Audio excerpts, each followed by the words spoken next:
Hi everyone, my name is Mr. Cruz. I'm an AmeriCorps member working at Esperanza Elementary, and today we're going to be reading about a very special person named Meeg Jemison. I'm really excited to share this book with you all. For those of you who don't know who May was a famous astronaut, and she is still alive today, and we're going to be really exciting to read about this. I hope you enjoy this as much as I did, and here we go. Alrighty, Jemison. And this book is by, let's give it a, that's allowed, by Meg Pincus, illustrated by Elena Pia. Alrighty, here we go. Big Dreams. Jemison was born in 1956. Times were different then. Women and people of color had few jobs to pick from. Nobody had been to space yet. But May dreamed big dreams. She dreamed of space. I was a young girl who loved to stare up at the stars, May said. I imagined myself going there. First space place. May grew up in Chicago. Her family liked to visit the Alder Planetarium. It was the first planetarium in the United States. May learned about space there. May loved to read science books and play outside. She loved Star Trek, a TV show set in space.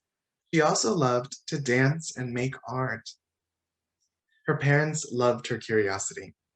In kindergarten, May told her teacher she wanted to be a scientist. The teacher asked if she meant a nurse. No, I mean a scientist, May said. She studied hard to become one. May went to high school at age 12. She went to Stanford University to study science at age 16. She was the youngest student in her college classes. Sometimes she was the only female. Sometimes she was the only person of color. But May got top grades. She led her own dance show. She also led the Black Student Union. Her big dreams felt possible. May's favorite science. May studied to be a scientist called an engineer. Engineers want to know why and how things work. They think up new ways and things and build them. Doctor, dancer, astronaut. After college, May wanted to be a doctor or a dancer, so she did both. She became a doctor with a dance studio at home. May volunteered as a doctor in Africa for 2 years. She had to use old technology to treat sick people. She dreamed of bringing them new technology. But May kept thinking about her old dream. I wanted to go into space, she said. NASA, the National Aeronautics and Space Administration, is where all astronauts in the United States train to go into space. May applied to be a NASA astronaut. Going to space is risky. They did not stop May. She wanted to try. Going to space. NASA picked 15 people out of 2,000 applicants. May was one of them. Her dream was coming true. She would train to be the first African American woman astronaut. May trained for 5 years. She learned how to move without gravity. She learned how to fly a jet and a space shuttle. She learned how to parachute and scuba dive. And she learned more science and math. Finally, it was time for her to go to space. May went to space with 6 other astronauts. One was the first Japanese astronaut in space. 2 others were the first married astronauts. They flew on the space shuttle Endeavour. May took with her a poster, a flag, and a statue, all representing women of color. I thought it was important, May said. She wanted all people to feel included. From space, May looked back and saw Earth. She saw her hometown. May felt small. She also felt a part of everything. May spent 8 days in space. She traveled more than 3 million miles, almost 5 million kilometers. May did science experiments on the space shuttle. She studied frogs and motion sickness. The country cheered when Endeavour landed safely.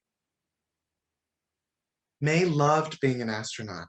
She got to be the first real astronaut to appear on Star Trek. People were surprised when she left NASA, but May wanted to follow a dream and began when she was a doctor in Africa. She started a company to bring technology to places in need. May also wanted to inspire young people. She began helping teachers and students learn science in new ways. She wrote 4 science books for kids. She also became a college professor. In 2012, May applied to NASA again. She wanted to join a project called 100-Year Starship. NASA picked May to lead it. She was excited. Her team studies how to travel to distant stars within 100 years. May still dreams big. She inspires big dreams in others too. I hope you loved the story of Macy Jemison as much as I did. I think she's just such an amazing person, very brave, and she reminds us of how important it is to dream big and not let anyone stop. On the right here, we have a list of dates, starting all the way from 1956, which was when May was born, all the way to 2012, which was when May began her return to NASA and when they chose her to lead 100-Year Starship project. I hope you enjoyed the story. I hope you have a great day. And hopefully I'll see you guys again. This was really amazing. Thank you for reading with me.